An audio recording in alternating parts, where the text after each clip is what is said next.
seguir analizando el llamado poema de Parménides, que ya sabéis que se titula Sobre la naturaleza, en griego Periphyseos, pero que es el nombre que ponían aquellos que archivaban estos textos, porque todos estos textos antiguos se llaman Sobre la naturaleza.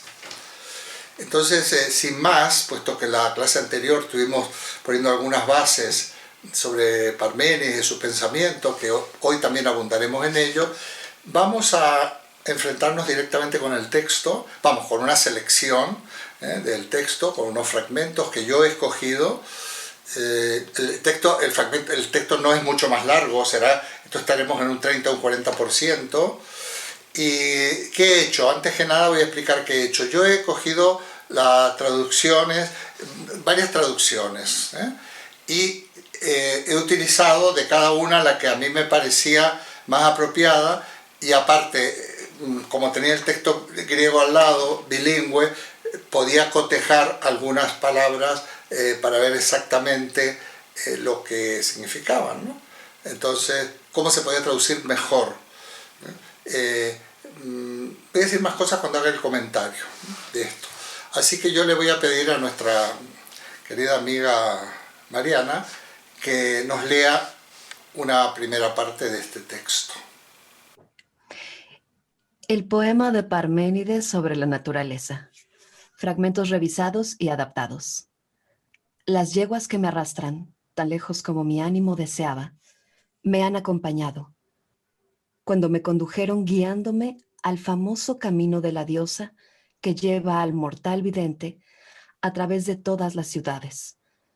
Cuando aumentaron la velocidad las jóvenes Heliades, marchando desde la morada de la noche hacia la luz, quitándose los velos de la cabeza. Allí están las puertas de los caminos, de la noche y del día. Y la diosa me acogió con afecto, la mano derecha con la suya tomó, y me dirigió la palabra, diciéndome: «Oh joven compañero de inmortales aurigas, tú que llegas a nuestra morada con las yeguas que te arrastran, salud, pues no es un mal hado el que te ha inducido a seguir este camino, que está apartado del sendero de los hombres, sino el derecho y la justicia, tanto el corazón imperturbable de la verdad bien redonda, como las opiniones de los mortales, en los cuales no se halla la verdadera creencia. Pues bien, te contaré. Tú escucha y recuerda el relato. Lo primero, que es y no es no ser, es la vía de la creencia, pues sigue a la verdad. La otra, que no es y es necesariamente no ser. Esta, te lo aseguro, es una vía impracticable, pues no conocerías el no ser. Ello es imposible e inexpresable, pues lo mismo es pensar y el ser. Muy bien, muchas gracias, Mariana, muchas gracias. Bueno, vamos a comentar esta parte. Bueno, yo creo que si vamos intentando hacer más accesible todavía este texto, que ya está suavizado y mucho más por la voz de Mariana, vamos a terminar. Yo estoy seguro que vamos a entender a Parménides, ¿verdad, Mariluz? Mirad, es importante la noción de camino, primero. Las yeguas que me arrastran tan lejos como mi ánimo deseaba, qué sé yo, me condujeron guiándome al famoso camino de la diosa que lleva al mortal vidente a través de todas las ciudades. O sea, el mortal vidente somos nosotros, los seres humanos. Entonces, guiados en es poético, por supuesto, esto. Y entonces, es importante aquí que ese viaje se realiza desde la morada de la noche hacia la luz. Me detengo, lo he subrayado, porque la noche simboliza muchas cosas, tanto en el pensamiento griego como en general, ¿no? Pero aquí vamos a considerar que de alguna manera vamos a ir de la ignorancia al conocimiento. La noche es la ignorancia, la luz sería el conocimiento. Quitándose los velos de la cabeza. Esto es muy interesante porque para poder avanzar de la noche a la luz, de la ignorancia al conocimiento, lo primero que tenemos que hacer es quitarnos aquellos que nos obnubilan, los velos que nos tapan los ojos y en este caso la inteligencia. Y ahí nos vamos a detener ante las puertas, hemos llegado a las puertas de los caminos de la noche y del día. Pero quiero hacer alguna alusión más a los velos y el hecho de desvelarnos, desvelar.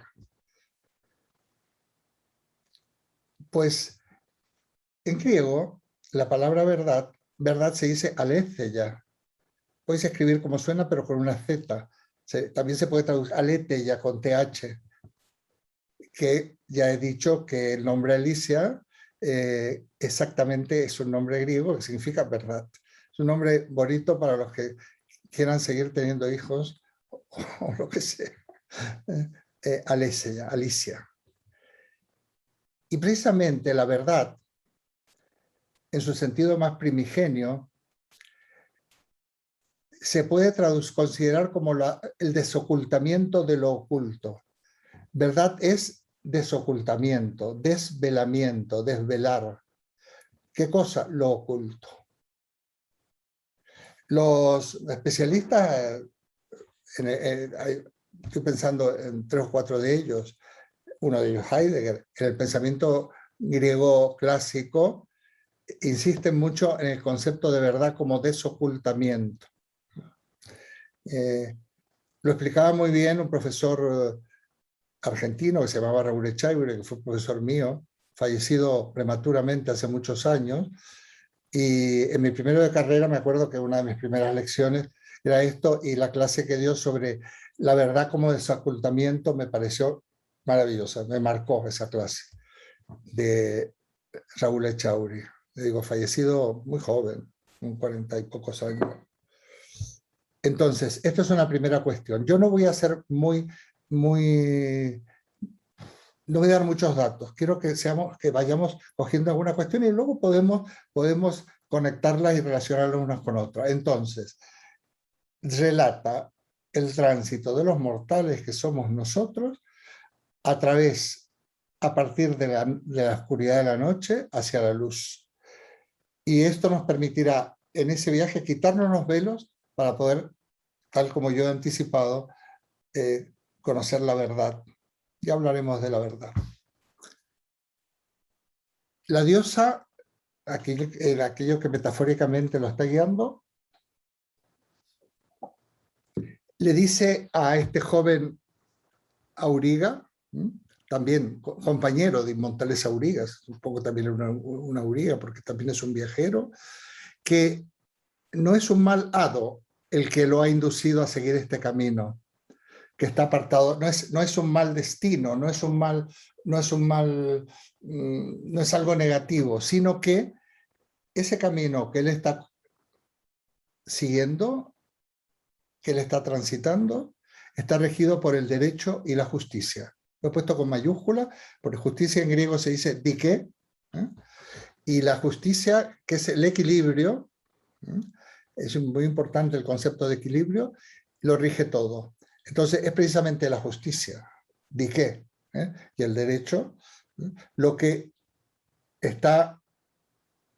lo está llevando y lo está induciendo a que siga este camino.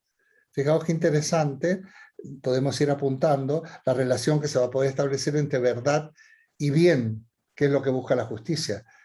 Cómo el conocimiento tiene que ver con la justicia y tiene que ver también con el derecho, que es también la organización de una sociedad, aunque lo dice en un sentido más amplio, de una sociedad justa y equitativa. Es preciso que conozcas todo, tanto el corazón imperturbable de la verdad bien redonda, como las opiniones de los mortales, en las cuales no se halla la verdadera creencia. Aquí lo que quiere decir esto, que los mortales nosotros, como estamos en la oscuridad de la ignorancia, esto también lo vamos a ver muy bien en Sócrates y en Platón, solamente permanecemos en la creencia. La creencia es un tipo de verdad infundada con las cuales nos guiamos, pero las creencias hay que trascenderlas en pos de esa verdad bien redonda.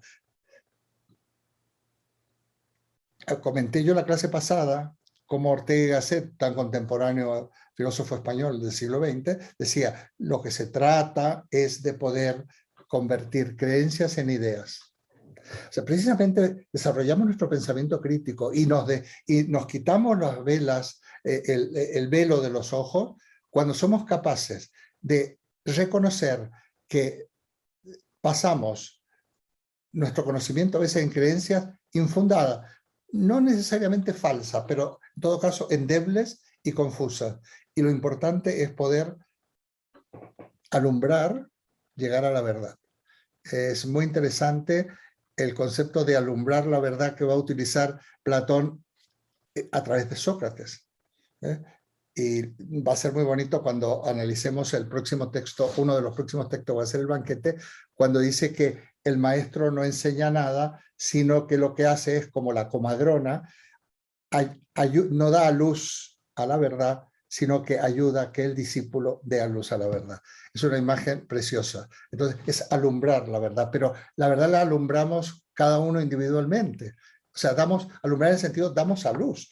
Yo no puedo, no puedo alumbrar por los demás, no puedo concebir la verdad por los demás. Cada uno va a encontrar las condiciones en ese camino que va de la noche al día, seguido guiado por estas diosas, en este caso en Sócrates sería por el maestro o por lo que sea, realmente para que nosotros podamos ir quitándonos los velos y podamos llegar a la verdad. La verdad bien redonda. Esto no es un adjetivo cualquiera, porque en algún momento, creo que en este mismo texto aparece, Parménides dirá que el ser es semejante a una esfera bien redonda, con todos sus puntos equidistantes del centro. Una esfera bien redonda, para dar esa sensación de la homogeneidad y del equilibrio y de la perfección del ser, que también es la verdad, porque es verdad, es lo mismo pensar, bueno. Pues bien, te contaré, tú escucha y recuerda el relato. Lo primero es lo siguiente, ¿qué es y no es no ser? Que el ser es, sería.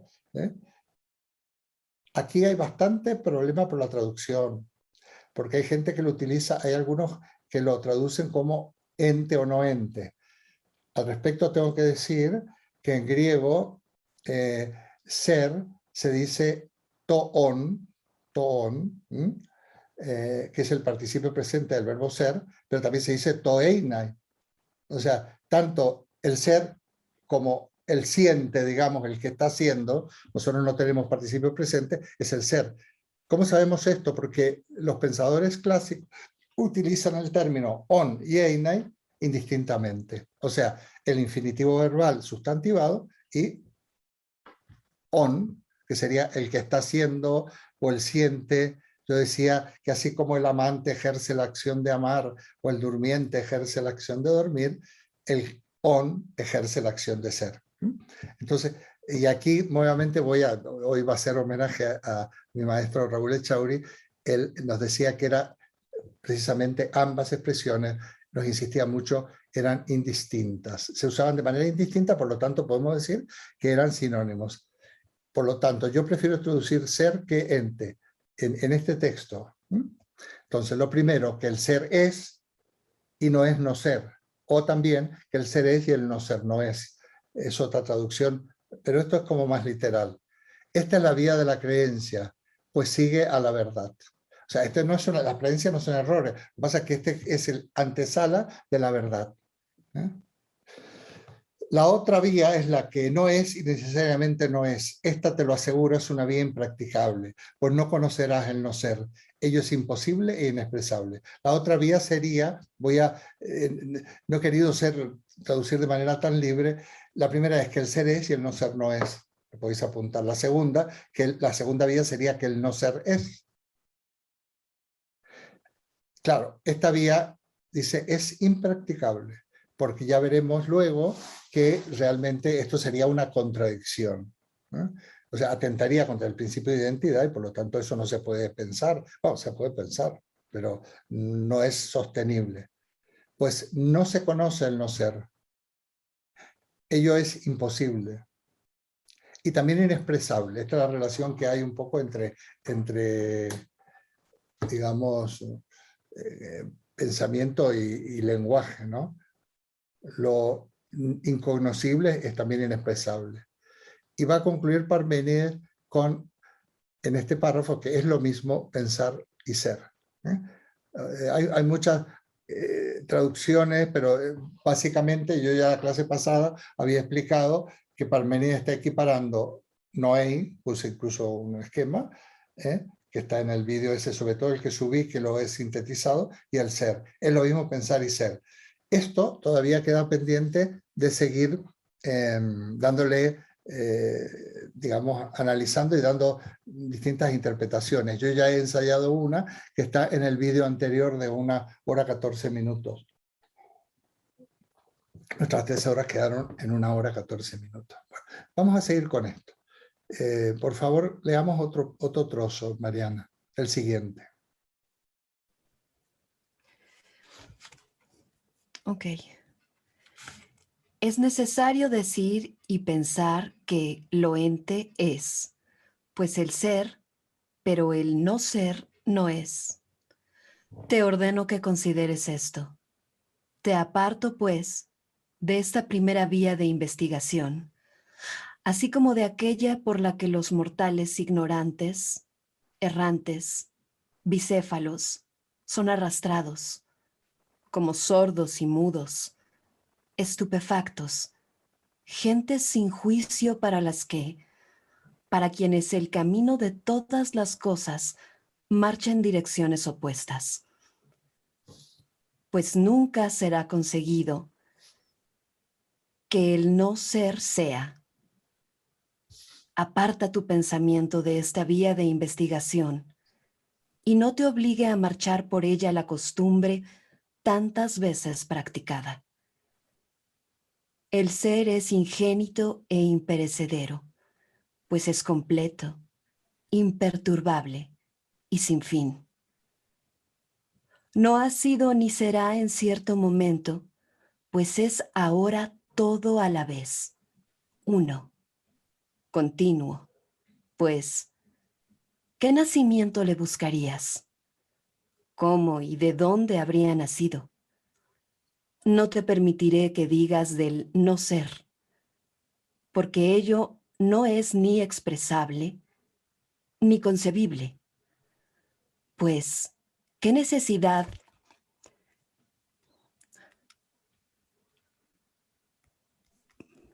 Perdona, te he quitado. Perdón. Pues, ¿qué necesidad a nacer antes o después le impulsaría si procediese del no ser? Por tanto, es necesario que sea absolutamente o no. Pero tampoco permitirá la fuerza de la verdad que del no ser nazca algo a su lado.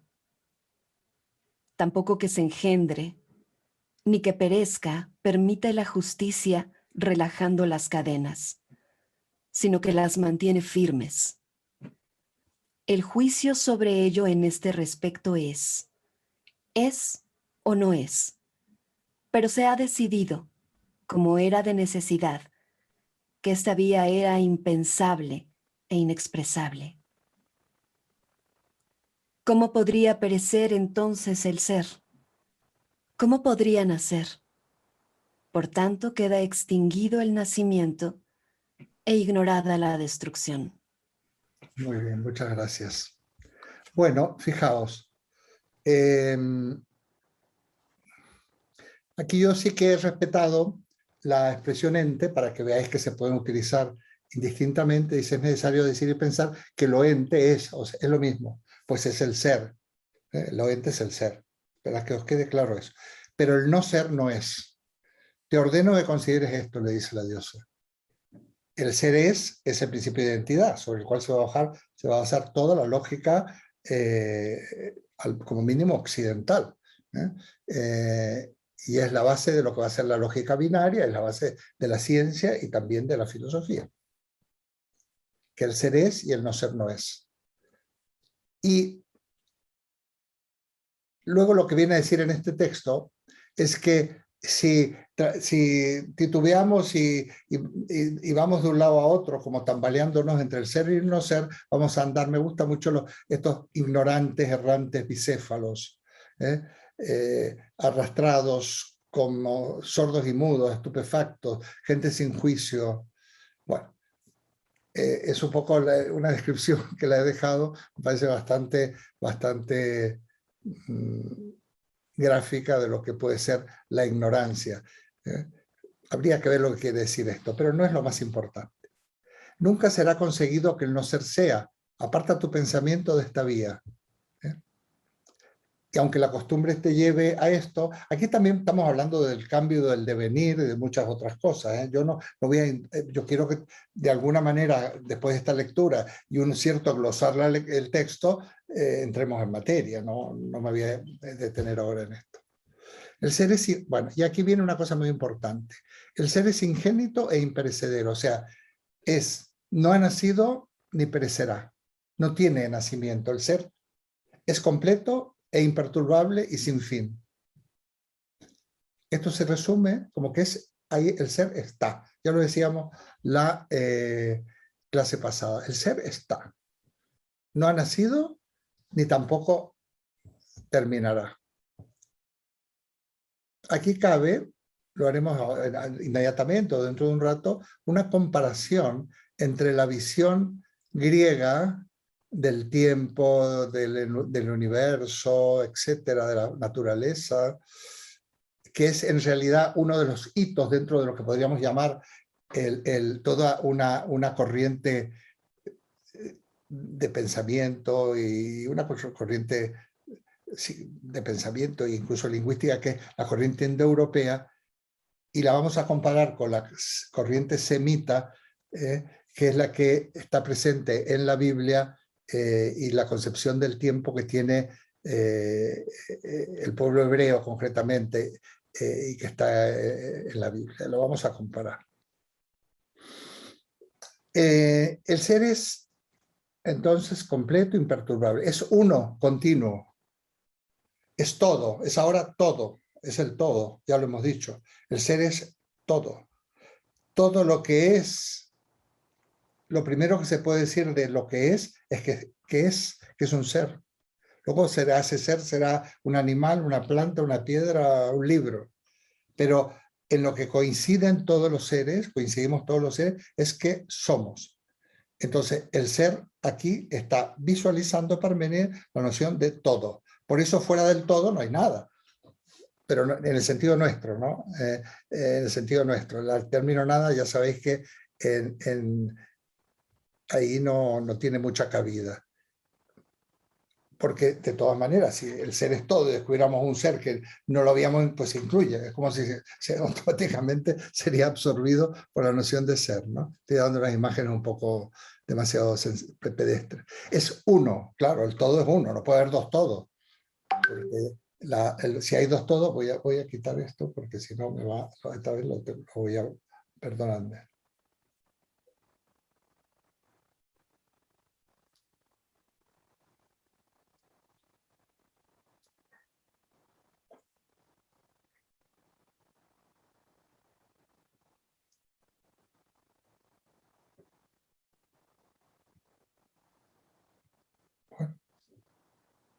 Bueno.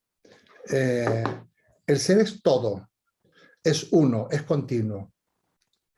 El ser no ha nacido, porque esto sí que me parece interesante, esta expresión, porque si hubiera nacido, ¿Cómo y de dónde habría nacido? Yo dije la clase pasada que cuando consideramos un origen y un final, esto necesariamente nos lleva a un ser superior que ha creado todo.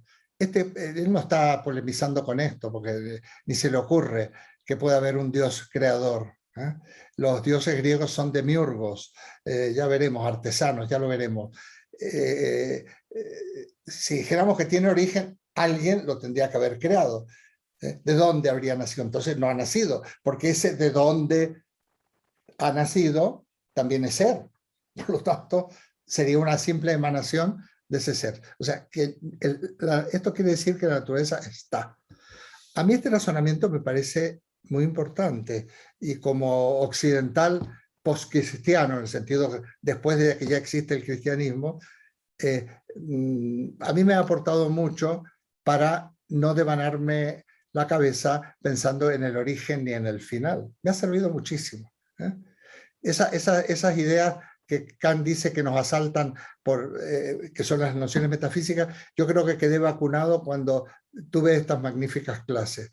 No tenemos por qué buscar el origen de lo que además es absolutamente inescrutable, entre otras cosas porque como máximo podemos llegar a que la fisis del ser está. Y por otra parte, esto lo uniéramos a este principio de nada se pierde y todo se transforma, podría ocurrir que hubiera finales de ciclo, pero el conjunto de la naturaleza, el conjunto del universo es uno. Hay universo, es una palabra que quiere decir uno, es universo. Lo que pasa es que se pueden producir sucesivas transformaciones, pero el conjunto no se modifica. El movimiento, ya veremos, incluso desde el punto de vista científico, nada se pierde, dice la ley, sino que todo se transforma. Una cosa que ya materia, energía, la energía se transforma en materia, muchas cosas, pero el ser está. Habría mucho que hablar de esto.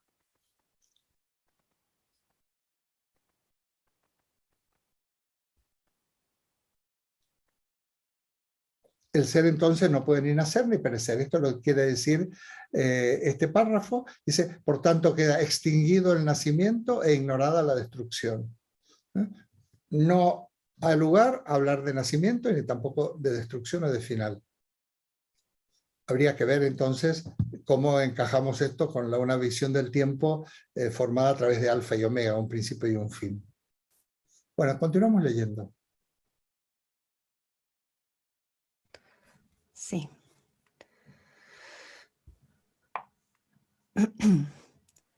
No está dividido, pues es todo igual. Ni es más aquí, pues ello impediría que fuese continuo. Ni es menos allí, pues todo está lleno de ser. Por tanto es todo continuo, pues el ser toca al ser. Ello mismo en lo mismo permanece, yace sobre sí mismo, y así residirá inmutable allí mismo. Pues la firme necesidad lo tiene en cadenas envolventes, lo aprisiona por todas partes. Por ello no es lícito que el ser sea infinito, pues no es indigente de nada, mientras que no siendo, carecería de todo. Lo mismo es el pensar, y aquello por lo que es el pensamiento. Pero, puesto que su límite es el último, es completo por doquier, semejante a la masa de una esfera bien redonda, igual en fuerza a partir del centro, por todas partes, pues ni mayor ni menor es necesario que sea aquí o allí, puesto que es igual en todas direcciones, alcanza de igual manera sus límites. De todo lo cual se concluye que el ser es ilimitado, aunque no infinito. Con esto cierro para ti el fidedigno discurso sobre la verdad.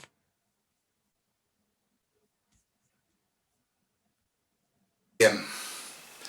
Bueno, esto es muy importante porque aquí hace alusión lo más que vamos a decir en este fragmento, que hace alusión a que el ser es homogéneo, que no está dividido, se puede leer claramente, no creo que haya mucho más. Y hay un concepto que sí es muy importante, que el ser es ilimitado pero no infinito. Esto es lo más importante de este fragmento. A ver, ¿por qué el ser es ilimitado? Porque nada lo puede limitar. Imaginaos que es una esfera bien redonda, ilimitada porque nada lo limita. Fuera de esa esfera no hay nada. Por lo tanto, nada lo limita. No tiene límites. Porque un límite sería algo que está comprimiendo o constriñendo el ser, por dar un ejemplo un poco también demasiado simple. Pero no es infinito. Ahí está el tema. Una cosa que no equiparamos aquí el concepto de infinito a ilimitado. Es ilimitado, nada lo limita, pero es finito. Lo contrario de infinito es finito. ¿Qué quiere decir que es finito? Que esa esfera bien redonda es una cantidad determinada de materia, porque ya veremos que luego el ser más adelante sobre todo es la materia, ¿no? Entonces se dice cantidad discreta de materia, es lo contrario de infinito. O sea, no es infinito, es una determinada cantidad, no tendría sentido la infinitud, porque entonces, a ver, el todo no es infinito, puede ser ilimitado, pero no infinito. No sé si queda claro. Luego, como vamos ahora a pasar a preguntas por un momento, me lo decís, ¿no? Con esto cierro para ti el fidedigno discurso sobre la verdad. Así termina en realidad el poema. Bueno, me parece muy central también. Este poema, yo dije la vez pasada que era un texto fundacional prácticamente para la filosofía. Es de lo más antiguo que hay, está muy completo y además empieza y termina. Seguramente podía ser fragmento de algo mayor o no. Entonces, milagrosamente esto se ha conservado y nos está dando el punto de salida de todo lo que va a ser el pensamiento científico, sobre todo, y filosófico occidental. Bueno, vamos a hacer una cosa ahora. Preguntas de dudas, porque luego vamos, seguramente, al ir resolviendo, vamos a desarrollar el tema. Bueno, pues, entonces, algo sencillo, que de paso, para mencionar, el próximo tema que trataremos será Platón. Yo voy a ya poner, Platón es más, digamos, tenemos mucho más escrito, son escritos completos, las traducciones son bastante buenas, hay de todo. Vamos a ver.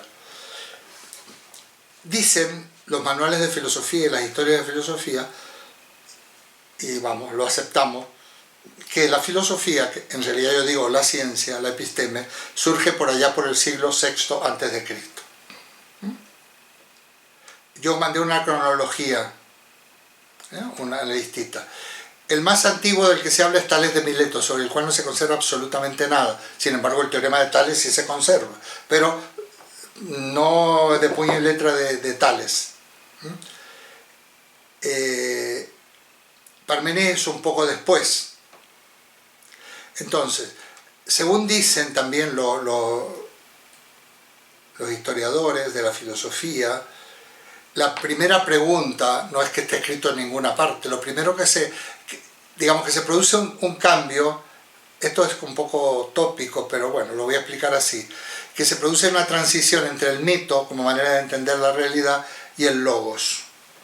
O sea, una manera de entenderla metafórica, lenguaje simbólico, figuras poéticas, y los grandes escritores de la época del mito son Homero y Hesíodo.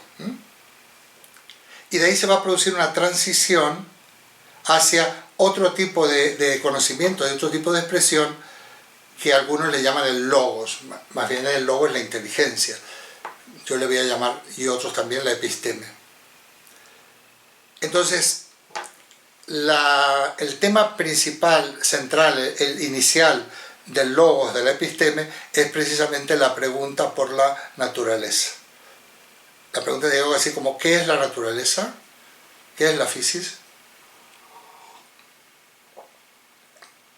Otros historiadores, bueno, también los mismos, dicen, bueno, en realidad se cuestionan por el principio de la naturaleza.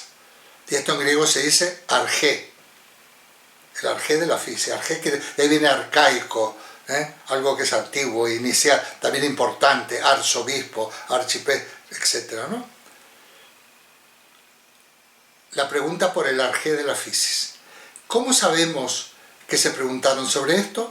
Porque hay algunos testimonios, que algunos se han perdido, porque cuando se destruye la biblioteca de Alejandría se pierden muchos escritos, pero que hay historiadores antiguos ya que recogen esto. Por ejemplo, uno de los más fiables historiadores de la filosofía es Aristóteles, porque ya nos cuenta 200 años antes.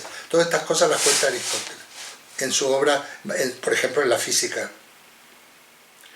Y entonces, Tales habría dicho, o por lo menos así ha quedado no registrado, no ya por los historiadores actuales, sino ya por los clásicos, que el principio de la naturaleza, dice él, es el agua, dice Tales. Fijaos, por un lado tenemos a estos que dicen que es el agua y por otro lado está Parménides que dice que es el ser. Pero estamos hablando de lo mismo. Parménides son 100 años después. Antes han dicho que es el agua. Hay otro que se le adjudica que dijo que es el aire. Otro que dice que es lo indeterminado. Y al cabo de como de 50 años o 80, lo que está claro que se mantiene como principio de la naturaleza agua, aire, tierra y fuego, la doctrina de los 4 elementos, que es el origen de nuestra actual tabla periódica de elementos. Ahora son 100 y pico. Antes eran 4. Pero en el fondo se pueden agrupar porque está lo líquido, lo sólido, lo gaseoso, etc. O sea, se pueden agrupar. Entonces, hay algunos textitos sacados de otros que a lo mejor lo podemos encontrar, que está en el pensamiento antiguo de Rodolfo Mondolfo, donde dicen textos que no son de Tales, pero sino de otros que citan a Tales, o a Anaximandro, o a Anaxímenes. Esta es la época de los que se llaman los milesios. Era de Mileto, de la ciudad de Mileto. Parece que la filosofía y la ciencia habría surgido en la ciudad de Mileto. Grecia no existía como era, pero son colonias griegas, digamos, que hablan el griego. Hablan griego. Hay varios dialectos, pero que hablan el griego. Está en la zona de Asia Menor hoy el día Mileto. Entonces, de Mileto eran Tales, Anaximandro y Anaxímenes. Se los van siempre juntitos, porque eran los milesios, son los más antiguos. Y ahí se forja la doctrina de los 4 elementos. Luego aparecerán otros. Luego hay muchos rótulos que se les ponen, que si pluralistas, que si no sé qué. A mí no me gustan tanto los rótulos, que dirán que, concretamente Demócrito, que el principio de naturaleza, dice él, es el átomo. ¿Cómo dice? Sí, dice, la naturaleza, puesto que la naturaleza es material para ellos, está claro, agua, aire, tierra, fuego. Naturaleza, la física es material, no hay lugar a otra cosa, es la materia. Aquí surge la noción de materia. ¿Y qué es lo fundamental de la materia? El átomo, o sea, la materia como la definición de materia para los griegos de esa época es lo divisible. Ya veréis, luego la dialéctica se puede establecer con el ser de Parménides, pero lo divisible no es un divisible hasta el infinito. Porque entonces no habría nada. Si todo es divisible, divisible, tiene que haber un punto indivisible. Y ese punto indivisible, ellos dicen, tiene que haber algo indivisible. Pero en griego se dice átomo. Tiene que haber algo que es átomos. A es átomos divisible. Nosotros hemos conservado en nuestra lengua castellana el término divisible, tomos como división. Una obra en 3 tomos. Está bien, en 3 tomos. Le van a hacer una gastrectomía, le van a cortar el estómago o parte del estómago. mastectomía. ¿Qué decir cortar? O sea, dividir. Muy bien. Fijaos, ya tenemos la noción de átomo, la noción de elemento y la noción de combinación de elementos. Porque dirán por ahí, bueno, algo es o agua o algo que está formado por algunos otros. Y ahí empieza, digamos, esto se habla de los físicos milesios. Parménides no es milesio. Parménides es del sur de Italia, que de eso no era Italia, era colonia griega, de donde era también Pitágoras. Y curiosamente, yo la distinción que hago, aquellos que establecen que el principio de la naturaleza es un principio material, agua, aire, tierra, fuego, el átomo, y los que dicen que es un principio formal, pero toca aclarar, Parménides y Pitágoras. El arjé de la física para Parménides sería el ser que es la naturaleza, o sea, eso quiere decir que la naturaleza es su propio principio. ¿Y qué dirá Pitágoras? Los va a despistar un poco más, pero no creáis, dirá que es el número o la cantidad. ¿Por qué? Porque según Pitágoras las cosas son según su número. ¿Qué número? Pues el número atómico, si vamos a la física actual. ¿Qué diferencia hay entre un elemento y otro en el número atómico? La cantidad de protones y electrones, etc. Actualmente, entre el hierro y el oxígeno, o entre el cobre y el hidrógeno, es el número atómico. Entonces, ya intuye Pitágoras que el elemento clave es el número o la cantidad. Claro, Pitágoras además es un matemático y también de ahí surgen ciertas otras cuestiones. Entonces tenemos, fijaos, física, lógica, matemática, está en el inicio del pensamiento del logos.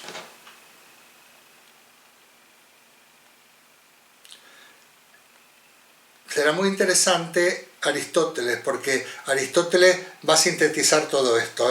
Él cuando en la física cuenta todo esto que estoy contando yo, mucho mejor, y luego va a ver cómo se integran ambas líneas en su concepción de la sustancia con el famoso hilemorfismo de materia y forma. Materia asume a los milesios, a los físicos milesios, forma asume a los, que yo me le llamo itálicos, sobre todo a los a Pitágoras y demás. Pues esto si queréis se puede, yo no sé si lo tengo en el libro ese, yo probablemente sí en alguna página, lo cuento muy rápido, y si no os mando una referencia rapidísima, es muy conocido todo esto y muy básico, pero lo importante es ver qué quiere decir.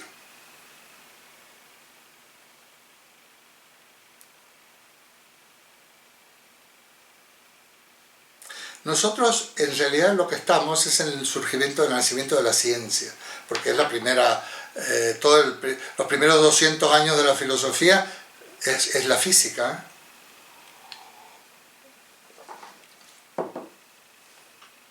Luego cuando lleguemos a Platón, veremos que en Atenas, aparte, surgen, que no es compatible con lo otro, no son posturas distintas, como lo central en las escuelas de Atenas, la formación del ciudadano para que pueda participar en la democracia, pues aparecerán cuestiones relacionadas con la ética, la política, lo que luego se va a llamar antropología y demás. El pensamiento clásico lo podemos estudiar o dividir, por lo menos, no que esté dividido, pero para estudiarlo podemos estudiar el aspecto de la historia de la episteme, de la física, donde Aristóteles es el punto central, tiene una obra así que se llama Física. A ver si otro día me tengo el tamaño de estas obras. Yo tengo la Metafísica en edición trilingüe, yo la enseñaré como curiosidad, para que veáis que cuando uno puede tener un término puede estar leyendo cómo se decía en castellano, en latín y en griego, aunque no sepa tantísimo griego y latín. Entonces, y Aristóteles sistematiza la física, sistematiza la lógica Hay una obra entera de lógica que se llama Organon, pero es una obra así, en castellano, una obra se llama La lógica de Aristóteles. Y además, como fue discípulo de Sócrates también, y de Platón, perdón, va a tener una ética. Y entonces Aristóteles va a hablar de ética, de política, esto lo aprende en la Academia de Platón, va a hacerse cargo de la tradición milesia y de los físicos presocráticos, y va a ser también, a través de Platón, va a hacerse cargo de los eleatas, y los eleatas son de la ciudad de Elea, Parménides y Zenón, los pitagóricos, las escuelas itálicas, yo le llamo itálica. Y este es el panorama. Yo, si os parece, por hoy doy por cerrado el tema de Parménides,